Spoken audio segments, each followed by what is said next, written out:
What's up, weirdo? What's up, ding dong? Ding dong, ding bat. Ring a ding dong. This is going to be our first caller, voicemail, listener mail episode.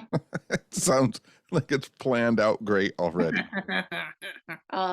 We've said it before, but I'll say it again. The Web Crawlers podcast, one of our favorite podcasts, they do a listener questions episode every now and then. I think they do like one a week. We're not doing one a week. Spoiler alert. Thank God. I know we can't do that many, and other, sorry, not sorry, but I'm not playing everybody's fucking voicemail. So too bad. If it's if it's boring, if it's slow, if it sounds like shit, I'm not playing it. So call and make it good, god damn it. Maybe I want to hear every single one of them. Nope, you're not, because I've already erased some. Sometimes you're saving people. I might have told you this story before. Like a guy came up to me once at a ghost hunt and he showed me his camera of his best ghost picture and he was going to post it on Facebook. And I looked at the picture and he had taken a photograph of his camera strap, it had gone in front of the camera lens. And I was like, oh, that looks really good. Let me get in close. Let me zoom in on that. And I took his camera away from him and deleted the photo. And I was like, oh my God, I can't believe I deleted your ghost photo. Oh, I'm so sorry. And he was like, oh no. And I was like, oh, but don't worry about it. You'll catch another one. Like that happens. And he was like, okay. And he was kind of depressed, but I was like, dude, I just saved you so much hassle from people on Facebook telling you that it was a camera strap and making you look like a fool. I didn't say that to his face, but. Right. He just continued to take 20 more camera strap photos over the next 6 months. Yes.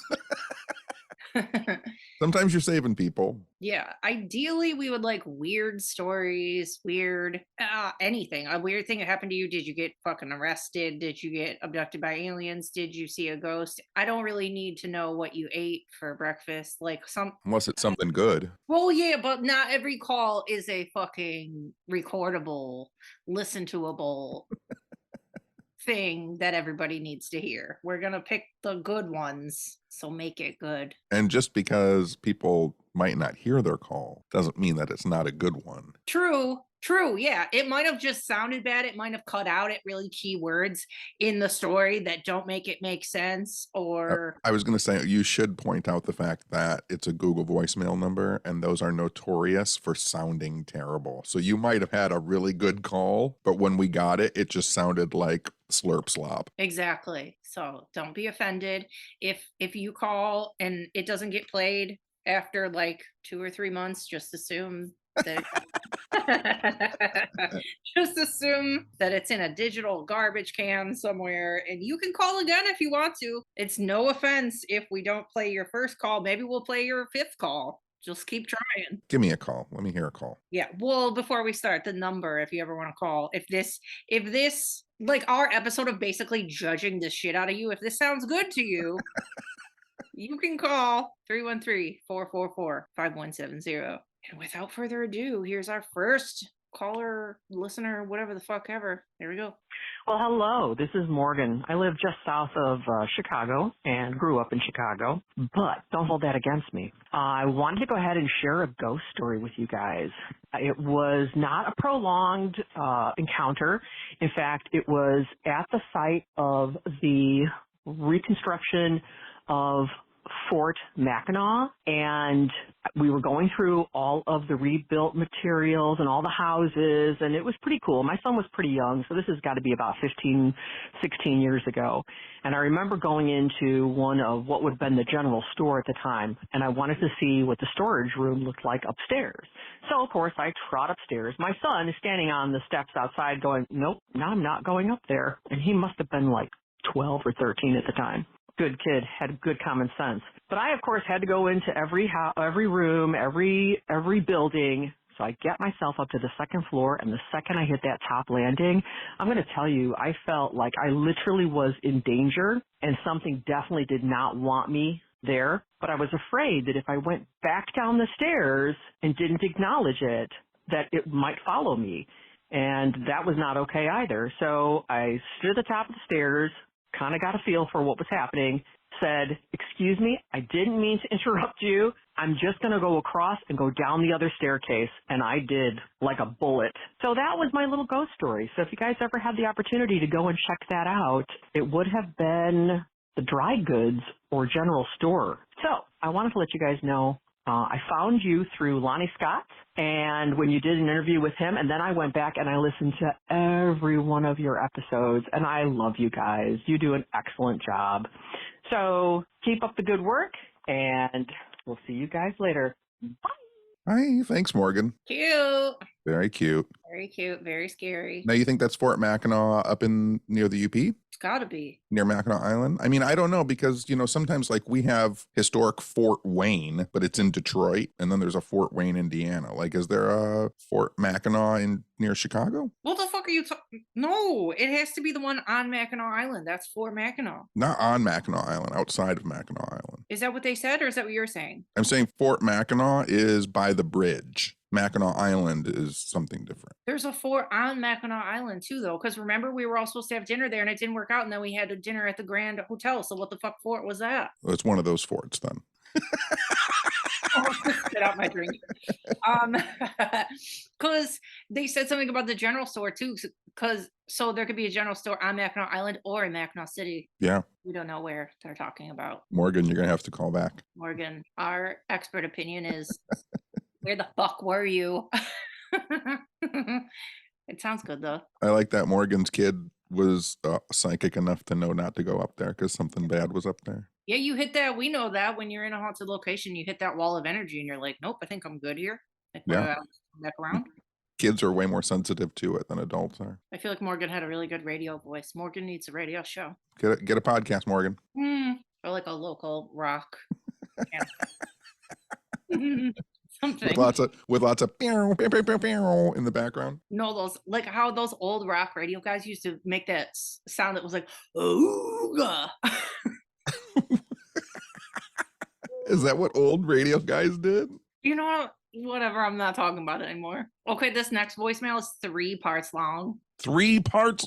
This is our first call-in episode, and our second call is 3 parts long. Yes, it's multiple stories. Oh my goodness gracious. Here we go. Hi guys, this is Emily calling from Seattle. Hi, Emily. I'm going to say 20 times on this voicemail, so I apologize for that in advance. But I just wanted to call in and say hello. I have a comment for you and a story. So my comment really quick, just because you guys were recently talking about Titanic, of course. I guess this is 2 comments in one.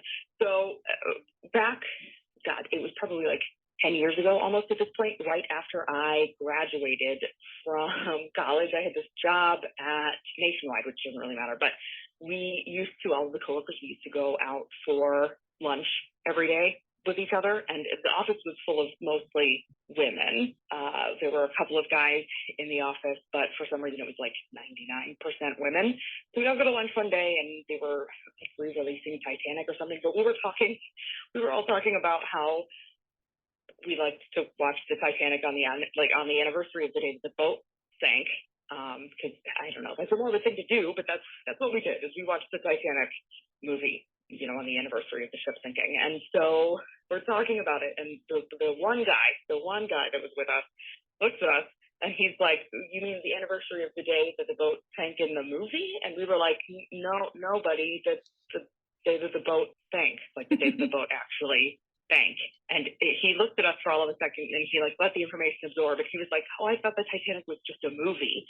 And it turns out he really did think that the Titanic had just been entirely made up, had no idea that it was a real ship. There's a lot of people that think that. That's insane. Or whatever, and not know that the Titanic was a real ship. I don't know, maybe that's a comment on our education system. But yeah, so that was interesting. My second Titanic comment, I suppose, is just about that table flip scene with Cal. There used to be a rumor for a long time that had been improvised, and that Kate Winslet, her shocked face was because she hadn't known that the table was going to flip, and it wasn't acting. She was just, that shocked. But that's not true. So for anyone who hasn't heard the story, He talks about Billy Zane, and this is one of the reasons that I have always respected Billy Zane. Talked about how it was completely scripted. They knew it was coming, and how flipping the table at random in a scene would have been completely unhinged and very dangerous, and not something you should do to a coworker. And Kate Winslet is just a very good actress, and that's why she pulled that scene off so well. And that's one of the reasons that I've always respected him, because he's correct. That would be a completely unhinged thing to do. And you have other actors out there, mind you, like. Okay, that's the beginning of the first part, but I did know that story. Let me just tell you, if you would have told me this next one is a 3-parter and it's all about Titanic, I would have gone, oh, okay, I get it now. It's not all about Titanic, but No, but I mean, like, that's how you get sucked into, you're like, this one's going on. I'm deleting We got a any- Titanic phone call. I'm It's deleting going anything in. else I don't care. It's going in. If it's not about Titanic, I'm deleting it, is what I meant to say. When this episode started, that's what I was trying to say, actually. But no, I have heard that story before, how there was a rumor going around that he was that aggressive and she didn't know he was going to do it. And then he's like, no, why would I do that? Billy Zane, for Christ's sakes, I'm a gentleman. All right, next part of it. Oh God, I got cut off. Okay, this is Emily again. As I was saying, Leonardo DiCaprio actually cut his hand on the set of Django Unchained in the middle of a scene on some glass because he slammed his hand down, and then he actually wiped his blood across Kerry Washington's face, which is completely inappropriate and not okay. Not okay to do to a coworker. And he does that shit a lot. Leonardo DiCaprio is one of those actors who has to go wrestle a bear for real in order to make it seem like he's wrestled a bear before, and that's not good acting. I say this as an actor, you should be able to protect. You shouldn't have to actually wipe blood on your coworker's face in order for a scene to come across. Anyway, so props to Billy Zane for actually understanding boundaries. We love a respectful coworker. That's it. Those are my Titanic comments. I thought I would also tell you a quick story. Hopefully I don't run out of time again, because otherwise I'm going to seem completely insane leaving you guys 4 messages in a row. But my other story is just something that I thought you guys would appreciate. So I work at a children's museum on the weekends. It's one of my 8 jobs that I currently have. And I sometimes work the door, which is basically just traffic control for the museum. So we can control who's going in and who's going out, especially when we're at capacity. So I was working the door this weekend, and there was this little girl waiting in line. And it's a children's museum for very little kids. It's for kids that are toddlers up to 7 or 8 years old. There's this little girl, she's probably 6 or 7 in line. And she looks at me and she looks at my name tag and she's like, why does your shirt say Emily? And I'm like, well, that's because my name is Emily. And she's like, oh, nice. That's my name too. And I was like, oh, that's great. And then she holds up this doll that she's got with her. That's this, life-size baby doll. That's the most terrifying doll that I've ever seen in my entire life. And the fabric body was colored red, and it was kind of like an elf. And it has eyes that are 2 different colors, and they're crossed. And one of them is this weird yellow color. And it was just the most chaotically frightening doll that I have ever seen. Which is cute that this little girl was so attached to it. But she holds it up and she goes, his name is Fire. And I'm like, oh, that's interesting. That's an interesting name. And she goes, yes, well, he sets things on fire. And I was like, oh. And she goes, it's okay. He knows that fire hurts people. And I was like, well, that's good. That's a good skill to have. It's good to realize that, fire hurts people. And she goes, well, luckily, he has his abilities very much under control, and he doesn't normally set people on fire. And I was like, great, good for him. And she was like, I do my best to keep him under control. And I was like, that's great. And then she holds up a bubble wand, an actual a bubble wand that you would find at a toy store. She goes, this is where he keeps his fire. And I was like, really? That's fascinating. And then of course they get called into the building, so I didn't get to ask her. Next part. See, it's Emily again. I overtalk. Anyway, sorry about that. Sorry that this is so long. But as I was saying before, I didn't get to ask that girl any more about her doll, and I really wish that I could have, because I want to know where exactly she came up with her doll that sets things on fire. Children are crazy. That was the point of that story. I love them. She was the best person that I met all day. Maybe it's just me. Maybe I invite chaotic energy at doors, because I also used to work at the zoo, and the zoo does not accept wild animals just because they can bring in disease. And one time, my first day working at the zoo in Seattle, I'm working the gate and letting people in, and this woman shows up the gate was a duck in a box, like a duckling in a box. And I was like, I'm so sorry. I just went to a wildlife refuge, but we can't take it to the zoo because it could bring in, some kind of a disease or something. And I argued with this woman for like 15 minutes. She just would not take the address for this wildlife refuge that was like just down the road. And in front of all these children and all these people in line, she throws this box at me, goes, "Kill it then, I don't care," and then just like leaves me with this duck in a box. We did take the duck to a wildlife refuge, but I was explaining to my coworkers at the museum that you really can't freak me out too much at the door, because once somebody throws a duck at you in a box, you really can kind of only go up from there. So maybe I just invite chaotic energy. Anyway, that was all. This has all been very long-winded. Thank you for listening. You guys are great. Tell Toad I love him, and I love you guys too. Okay, that's all. Bye. That one really had everything. That was everything. Yes. Titanic to Weird Child to duck. Fire lighting. You would think that I wouldn't think that you would need to take a duck to a zoo. Yeah, why would you think that was a good idea? Where to take a thing? But I mean, like, I would feel like you could take a duck to where there's a water. Well, not if it was hurt. You're not just going to put it back where it goes. I think Oh, it was probably hurt. yeah, okay. She's like, of course, the zoo, they'll fix it. I had it in my mind that it was like just a duck in a box. Like, Her pet that she was sick of. yeah, or like I found a duck at a pond. Thought you guys might need one. So And you might need one at the zoo. there you go. Take it back to the pond. Talking about Leonardo DiCaprio cutting his hand in Rebel Without a Cause, James Dean breaks his fingers when he punches the desk at the beginning of the movie. Jeez. I did know that Leo cuts his own hand in that scene, which makes it even more insane. But I've never noticed that he wiped his real blood on somebody's fucking face. That is like really out of fucking control. I didn't. Inappropriate, Leo. Get it together. Okay. Next message. What's up, weirdos? That greeting was so fun, by the way. This is Courtney, and I was just calling to say that I, too, really enjoy the scene in Titanic where Billy Zane flips the table. Are these all? Stop this right now. Stop. And I think that was the very... What? Are we doing this so that you can get verification that Titanic is the most wonderful film in the world? Are these all going to be Titanic phone calls? Listen, I can't control what people call about Tenney. Is this the whole reason we're doing this, is so that you can hear people validate the things that you love? Like they're gonna call and validate your shit sometimes. Back to the call. I remember seeing Titanic in the theater, and I think that was the very first time that I even found out about Billy Zane, and I had many feelings. I still have many feelings about Billy Zane, and especially that moment where he flips the table. There's just something so hot about that, and it's not like the fact that we're thinking about a guy being like that in real life. It's just like a movie-going experience. Like watching it, it's not real, but you're watching it, and it's like, wow, this dude is like really going for it, and it's just really hot.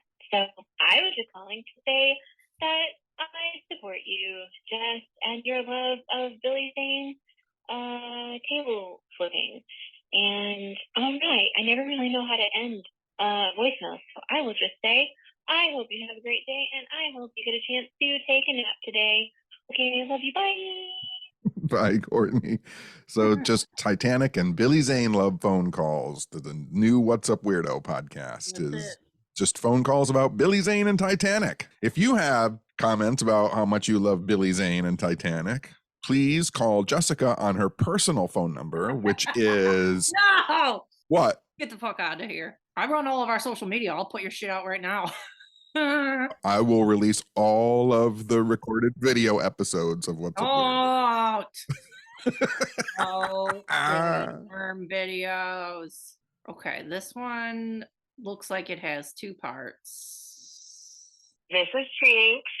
I'm trying my best to be chaotic, perverse, and super fun. I forget what the message said.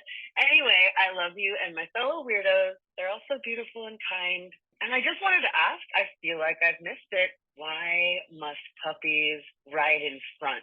I mean, sorry, Tenney, if this brings up some sore feelings, but yeah, while myself a dog owner who, I mean, I love Duncan for everything, but like, there's an actual human in my car. I don't know. I don't know. I've definitely set them in the front, but you know, we do have neuroses. Our pets have neuroses. Jessica, I'm sorry if I'm highlighting your neuroses. I have plenty myself. So just curious. Please let us know. Yay! Loving you is easy because you're beautiful. Dootin' dootin' doo doo. Anyway, that's how my friends part. So I sounded part that way. Goodbye. See, are you proud of me for not deleting that one? I mean, it's one of the phone calls. It's one of the phone calls. See, here's the thing. Firstly, it's my car, and I will do whatever the fuck I want to do, first of all. Bean was way worse in the car than Toad is, actually. So it started with Bean because he would be a shaky fucking mess and cry. I did try and put him in the back sometimes if he would cry. And yeah. And I'm very easily distracted. We've talked about this a million times. If the dog was in the back seat, I would literally just be watching the dog and I would kill us both. So Yes. and you said you don't even hate it in the back seat. You No, the way that you drive, I feel much safer in the back seat. Yeah, you're like in an insulated bubble, so you won't go through the window if I crash our car. Yeah, it's just nerve-wracking because I'm watching everything that's going on in the front seat like a horror movie.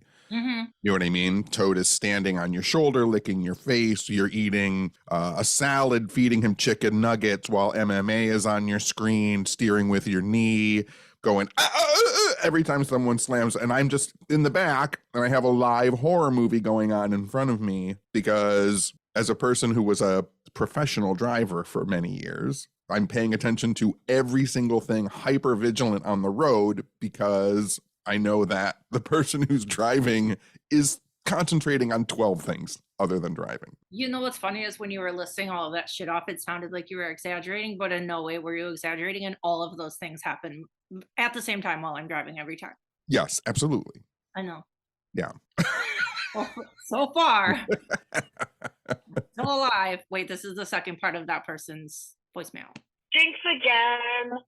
Feeling sheepish about my mini Ripperton exit. And I mean, maybe it's like more palpable even. Palatable. Motherfuck. Anyway, if I leave with the traditional Jinx friendship pigeon salutation, which is just, I don't know.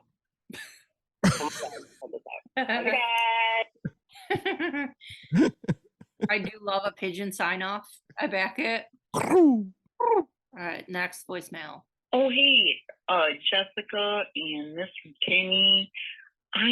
This is just a quick one, but not only was Mr. Tenney born on the exact same day in here as my cousin, he's just like him with the Slurpee thing.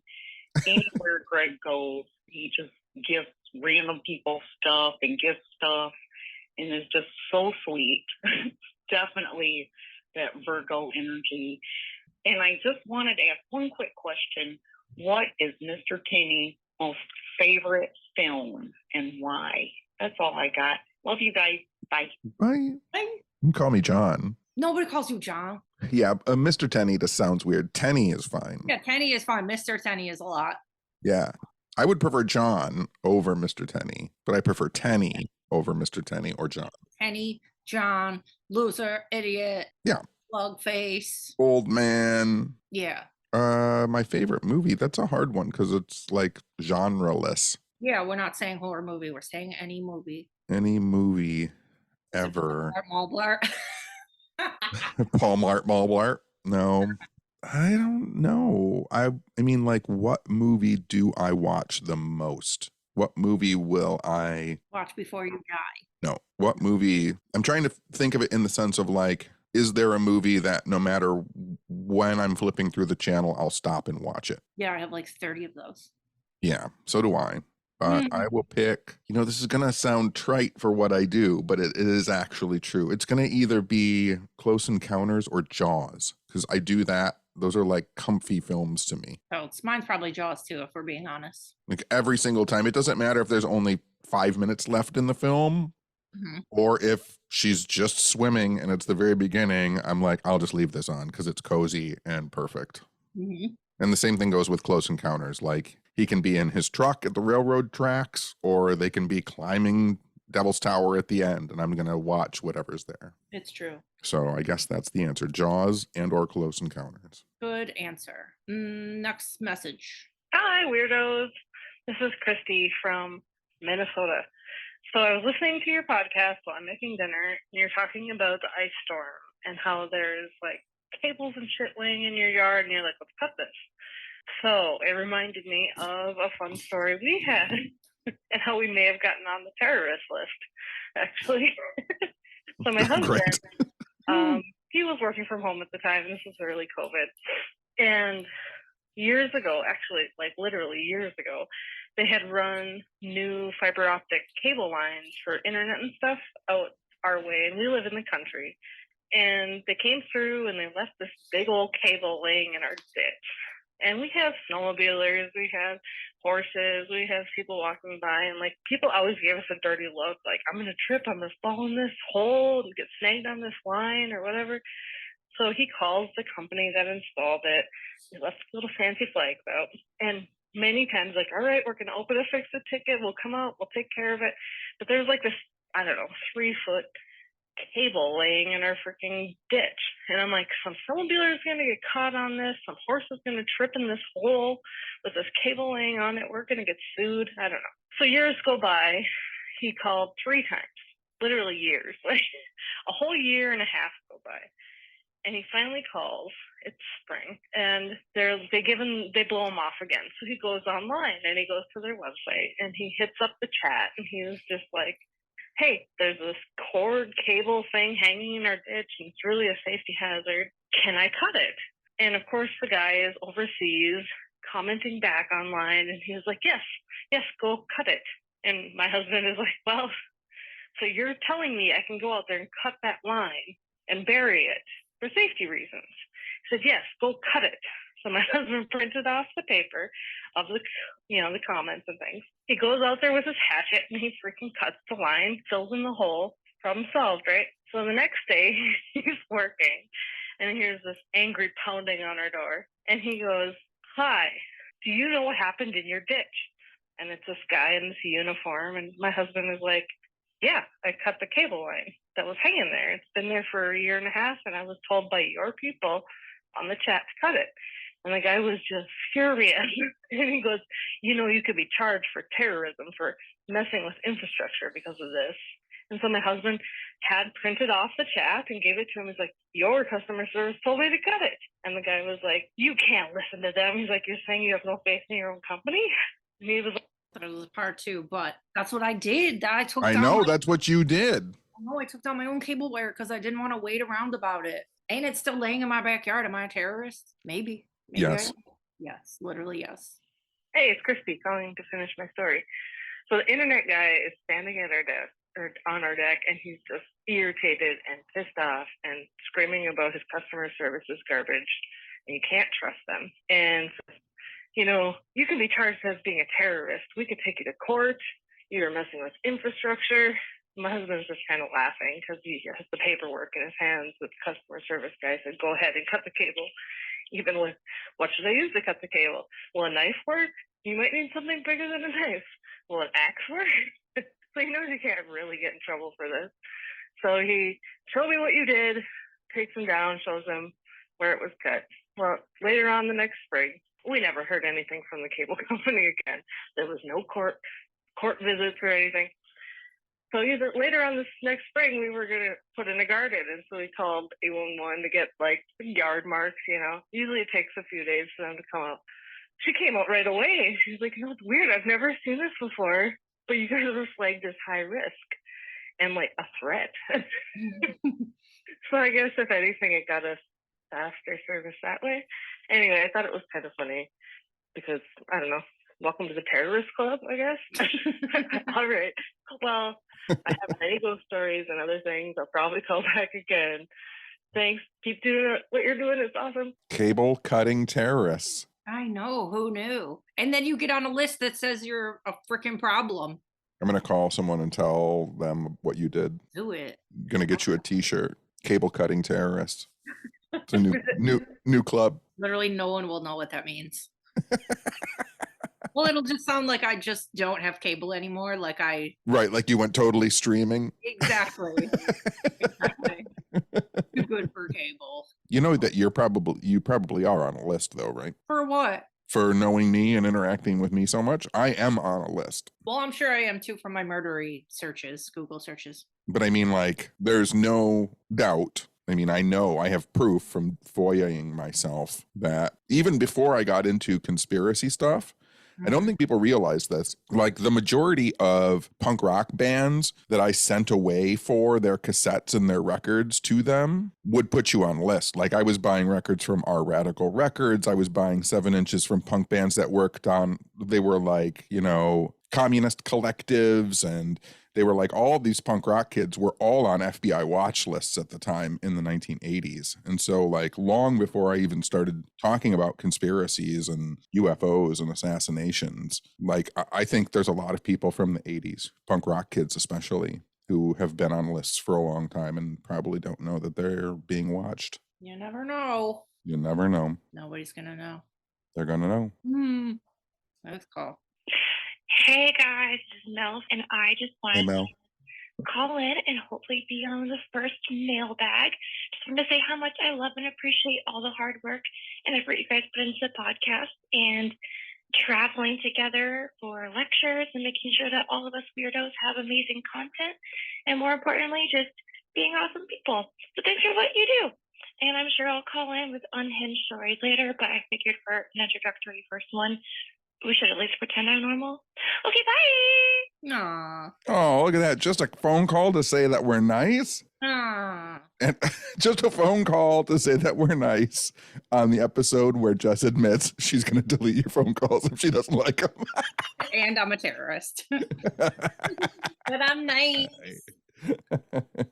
How many more of these we got left? 3 left. 3 more. 2 single ones and 1 2-parter. By the way, you are a very nice person. I know that you get compliments on that all the time. I would like to point out that I am a fucking very nice person as well. No, literally. Like I swear to you, I forget who I was talking to, but there was like 2 different Marco Polo videos that I sent this week where I was explaining how Oh no. No, but for real, remember I told you I've talked about on the podcast how I cut back on my dosage for my antidepressants, right? I cut Yes. it by half. Yep. And it's been making me an absolute devil person. And for about the last month and a half. And I've been really, really snippy. And I know I've snapped at you a few times. And I've explained it to, I think, Katie and probably Adam and other people. I'm like, people think I'm nice, but Tenney is really the fucking nicest person ever. He's never in a bad mood. Any strangers, any servers, anybody, anytime I've ever been in a bad mood, you're just not in a bad mood. And I swear to you, in the last bit, I've explained to people how fucking nice you are, and that it's not me, it's you. Because I have been a fucking asshole lately. You haven't been great. I know. It's not my fault. It's not my fault. I know it's not your fault, but I'm saying I know that it's not your fault. I know you're a nice person. I know. It's been bad. Like, it's been so bad where I'm like, if this doesn't even out soon, I'm going back up on my dosage because I can't be like this. But I try and have that, like, I try and keep that in my mind about everyone. Like, I don't know what everybody's day has been like. I don't know who has reduced their meds or upped their meds or needs to be on meds or needs to be off of them. Like, I'm just trying to be a nice person to everyone. I know. Except terrible people who deserve me not to be nice to them. No, listen, when I brought you Taco Bell the other day, you know that was because I've been mean. Yeah, I knew it. I knew that you knew. Yeah. I'm sure I had a look in my eye. Yeah. I try to even it out when I'm a fucking horrible wench. All right. Let's get these last calls. Come on. Okay. Next one. Hey, Jess, Tenney, and Toad. This is Monica from Southern Indiana. And I just Hello, Monica. that first of all, I called you squeaked Toad's toy, and my dog jumped off my lap and ran into the other room. Before I even got started, I was laughing at your message. Oh, fuck, I forgot what I was going to say. No, I got this. I'm not intoxicated at all. We got this, you guys. So what I wanted to call and tell you was I'm listening to you guys on the way home from taking my child to school. That's when I usually listen to you, drop my kid off at school, listen to you guys on the way home. And Jess is talking about how she loves that super handsome guy from All That Shit that Tenney watches that she doesn't. Who's that super handsome guy? Oscar Isaac. Let's talk about that man. He is my delicious space daddy, you guys. I love Oscar Isaac so much. I could talk about Moon Knight for days. I could talk about Star Wars for a year and a half and not have enough to say about how much I love Oscar Isaac. And I probably have some other things to say about how much I love you guys and the coziness that is your podcast and how much I feel like I listen to you and I feel like I'm on a phone call with my best friends and I love you so much. And my dog has to go outside now because she heard me barking, talking to you guys, and she thinks there's another human in the house and there's not. So she's going to go outside and bark at everything. This is a hot mess. And I love you. And that is all. Bye. Bye. You know what's so funny too that we're playing this today is I literally wrote down that I wanted to say on our regular podcast episode, but I just read today that Guillermo del Toro's Frankenstein that's in the works for Netflix is going to star Mia and Oscar Isaac. I know Mia Goth and Oscar Isaac and Andrew Garfield. I'm like, oh my God, the universe fucking heard my prayers. You're going to be able to watch a movie that he's in. No. And it's going to be Frankenstein. And it's going to be Guillermo del Toro. He's probably going to, what do you think he'll be like, Oscar Isaac? Oh, I don't know. I mean, I've been trying, since I read that today too, I've been trying to figure out like what part he's going to play in it. Yeah. And like, so there's two options, right? So like one of the options is that he's going to be the Frankenstein's monster. You think he'll be the monster? I was thinking he'd be the doctor. Here's the thing though. I feel like Andrew Garfield has like the professory look to him. And Frankenstein's monster is supposed to be this kind of rugged, built man. So what you're trying to tell me is I'm finally getting an Oscar Isaac movie and he's going to have a square head and he's going to be green and all fucked up and he's not going to be hot. First of all, this is a nightmare. First of all, Frankenstein is not supposed to have a square head and be green. I'm so pissed right now. Frankenstein is just supposed to look like a man who has scars on him. They're going to make him ugly in My Only Chance. I mean, it could end. Didn't you ever see the Frankenstein movie that they, what was it, like Frankenstein 2000 or something like that? Was Aaron, what's that guy's name? Aaron. The guy that was in Batman? Yeah. Yeah, I can't think of his name, but I know what you're talking about. He made a Frankenstein movie where he was a Frankenstein monster and they made him, they tried to make him look hot. Well, we better get a hot ass Oscar Isaac Frankenstein then. He better have no shirt on. It depends. I'm gonna write somebody a letter about this. I really do think he's probably going to be the monster. I literally, the second you said, well, Andrew Garfield, in my head, I was like, yep, he's a fucking nerd ass doctor. God damn it. Yeah. Didn't you ever see De Niro as the monster? Nope. You're talking about Cape Fear? No, I'm talking about the Frankenstein movie they made where Robert De Niro plays the Frankenstein's monster. I didn't watch it. It's got to be Robert De Niro. It's not Al Pacino. It's Robert De Niro. Al Pacino is Frankenstein's. It's Robert De Niro. Robert De Niro is Frankenstein's monster. And I think, who is it? Who else is that? God, why is that movie in my head? I don't know. I think you're the only one that knows about it, though. Aaron Eckhart. Thank you. Aaron Eckhart was in Frankenstein, where they tried to make him in a hot Frankenstein. Yikes. Yes. And Robert De Niro was in Mary Shelley's Frankenstein, where he played the monster. Helena Bonham Carter played the female lead. And Kenneth Branagh played Dr. Frankenstein. I didn't watch that. You should watch it. You should see De Niro play Frankenstein. It's not great.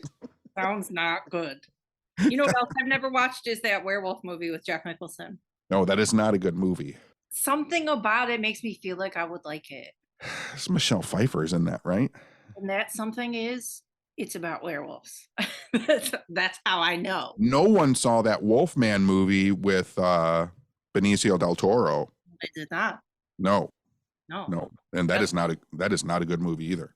Another example of them fucking up and making somebody hot look not hot. That's where you go wrong. Every time, this is what scares me though. Every time they try and relaunch the Universal Monsters movies, it fails because they don't have someone like me writing those films. Well, give them a ring a ding dong. Maybe What did they spend $500 million on The Mummy with Tom Cruise and like 4 people saw it? Literally one person saw it. Yeah, me. Horrible. I didn't see it. Yeah, it's a disaster No. because it's a hot female mummy. What? Yeah, Is it CGI nightmare? it's CGI ball nightmare. Blech, blech. It's terrible. Pizza. All right. Second to last message. Hi, darling weirdo friends. It's Jinx in Northern California.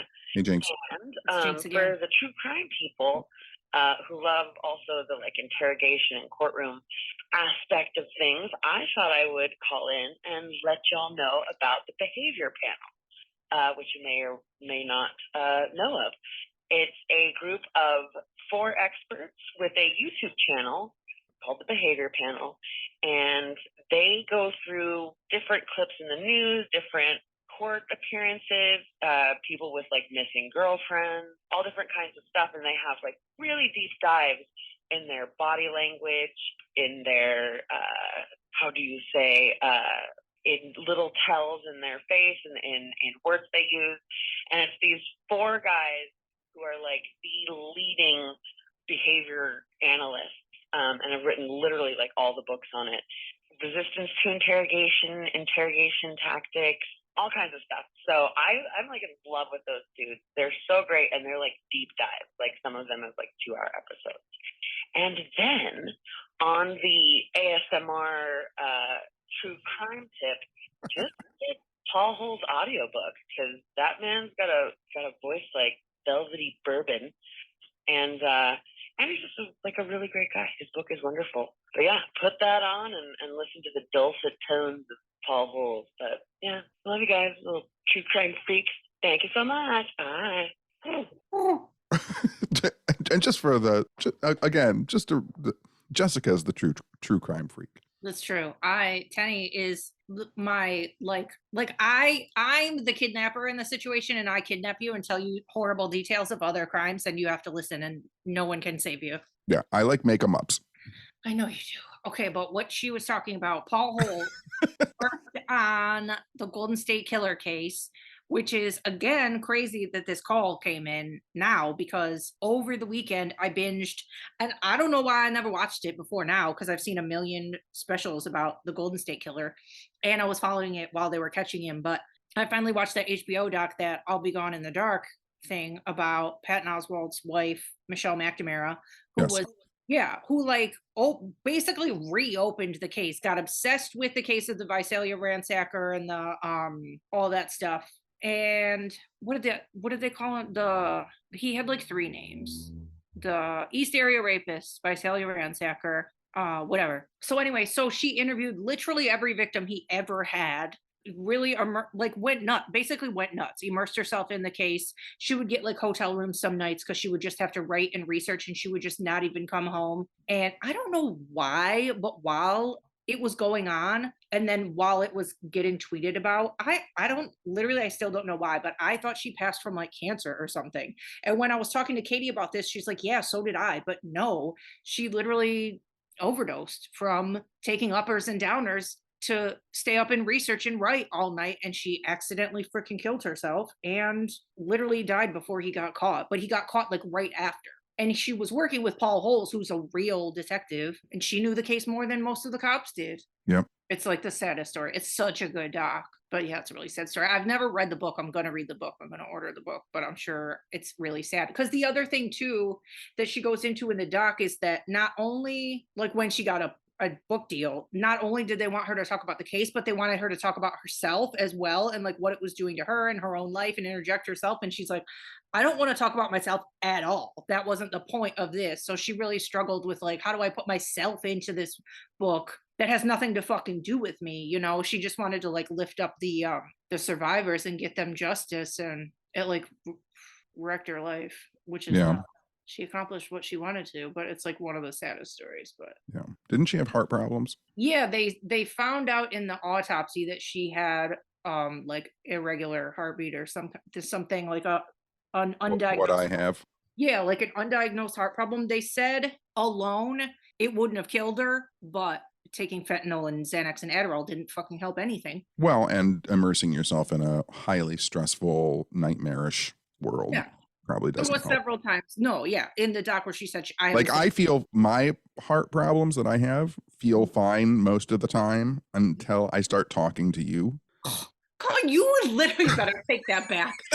Take that back, because if you ever have a heart thing, I'm never gonna forgive myself. I'm gonna think it was my fault. It's not your fault. It will be my fault. Thank you. But yeah, it's a wild doc. You guys should watch it. There you go. I'll be gone in the dark. Oh, but the thing she was talking about too on YouTube, I did look it up on YouTube. It doesn't, I might give it a whirl, but A, the episodes are like 2 hours long, and that runs a little long for me for a YouTube show. And B, not all the videos are true crime. Some of them are just about like weird, you know, people in the news, different government people, like the royal family and stuff. So I basically just watch crime videos like a psycho. So Yeah, we've talked about this before too, like The Secret History of Hollywood by my friend Adam. It's a podcast that I will listen to, but that is for, like, he does a 9-part podcast on the director Val Lewton, who made horror films in the 1940s, and each of the 8 parts is 3.5 hours long. I can't do that. Love it. I can't do that. I will listen to all of them in a row. Oh. Like 20 hours. I think he just released like a 12 or 13 hour, broken up into multiple podcasts, but like a complete comprehensive history of Cary Grant. There's your shit. Yeah. Yeah. All right. Last message. It's a 2-parter, so hang on. Last one. Hey, this is Allison. Hey, Allison. I almost didn't call because I hate the sound of my own voice, and I really, really hate tracking out the phone. But Tenney brought up the concept of an Eruv, which he was talking about the wires that are visible, basically lined up on power lines in certain cities. That's most major cities, actually. But y'all said, hey, if anybody's Jewish, give the call, explain that a little further. Cool. Here it comes. I have a couple of degrees in Jewish history, so when I heard that, couldn't stop thinking about it. So I'm going to explain an Eruv very, very briefly, or I will try to. So an Eruv is usually used by very observant communities. So there are different denominations within Judaism. So like there's the Orthodox Jews, there's conservative Jews, there's also Reform Jews, a couple of different things. And so typically you're going to find Eruv in like observant communities. So like the Orthodox, some conservative communities, Reform Jews typically not, because we break like all of the rules. So we're doing shit on the Sabbath anyways. But the important part is that it's not like a free-for-all kind of zone. So Tenney's right, there are plenty of things that you can't do on Shabbat or the Sabbath. And so, I mean, some of them are like lighting a fire or turning on the lights or even like pressing the button on an elevator or driving, things like that. In an Eruv, it basically allows you to do a couple of the things that you wouldn't otherwise be doing. So things like pushing a baby stroller. If you were outside of the Eruv, you weren't supposed to be using a baby stroller. You can't push it. Things like pulling, or even like squeezing. I know it sounds crazy. My one of my friends won't even wash dishes or like pick up a sponge because technically she would be squeezing the sponge. But again, like that's going to vary based on the individual's practice. It's not like not a one and done, right? Like we all have things that we kind of feel comfortable doing, not doing, what have you. So anyways, that is the concept of an Eruv. Also, it doesn't have to be a rabbi who checks the wires. It can actually be pretty much anyone that would basically be considered like, I don't know, like an elder sort of figure. There's a lot more context to it, but I just wanted to say it's not really cheating because it doesn't just allow you to do whatever the fuck you want on Shabbat. And it's also, like I said, not a thing that all Jews adhere to. So yeah, that's the concept of an Eruv.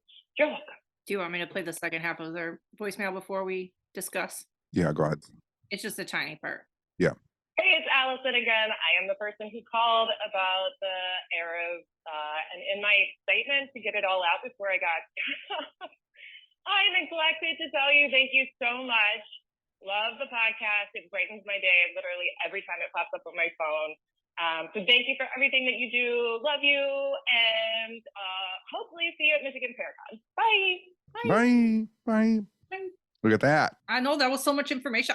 You can't squeeze things. I told you, like, you couldn't carry the keys to your house. Like, push a baby carriage. No. Are they supposed to push themselves? Told you. I told you. That's wild. Those are wild rules. Let me just tell you something. I told my sister about this. My older sister. No idea what I was talking about. Had never heard of it in her life. Blew her fucking mind. And she works at a college. She works at a college that's surrounded by an Eruv. I never heard of it in my life either. Blew my sister's mind. That's what we're here for. That's what we're here for. I love that. And yes, we will see you at Michigan FairCon. Yeah, she'll see you. I don't, Oh, you're not going to go? I'm going to watch your lecture. Good. Get ready. How's it going? It's fine. Everything's fine. So that's our first phone call episode. Did you love it? It was all right. Was it for you? Yeah, I guess. We'll see. Oh, God. I liked it. Yeah, I liked it too. I'll just see, I'll wait and see how I feel about things. Oh, my God. You're so easy to just jump right in, feet first, and love everything or hate everything right away. I'm an old man. I got to warm up to stuff. Okay. Or cool down to it. Okay. I think everybody did really good. They were very diverse and nice. Everybody was real nice. What if we get a bad one someday where it's like, your motherfuckers are so fucking annoying? Yeah, I mean, I would play that. I would play it. Listen, I have said this, I think I said this before years ago when, because we were asking, I think in the last episode, for people to leave more reviews on Apple iTunes. Mm-hmm. You can leave us bad reviews, just leave 5 stars. Yeah, but don't leave a bad No, but I mean, like, if someone wants to complain, there's a 1-star review on there. Yeah, that's stupid. And I was like, this motherfucker could have complained and still given us 5 stars, so it doesn't matter to him. Yeah, you don't have to hurt our rating for your little complaint, or you can DM us and I'll literally probably answer you and discuss your fucking issue. Yes. Jeez. But anyway. Good work, callers. Good work, callers. Great Did job. you come up with a name for our callers for our episode of calls? Well, listen, this is what I thought of, because these people are like space invading our regular podcast. So I thought they could be voicemailians. And these are all of our little voicemailians. I'll think about it. I think it's cute. I'll think about it. But I was also thinking I could do a tiny poll in our Patreon and ask them if they have any fucking ideas on what to call these episodes. Yeah, we'll figure it out. Okay. I can't believe you don't want to go with something as simple as voice pals. I thought you said voicemail pals. No, voice pals. Voice pals? I don't know. I'm not sold on it. I know. I don't know why. I'm sold on voice mailians. I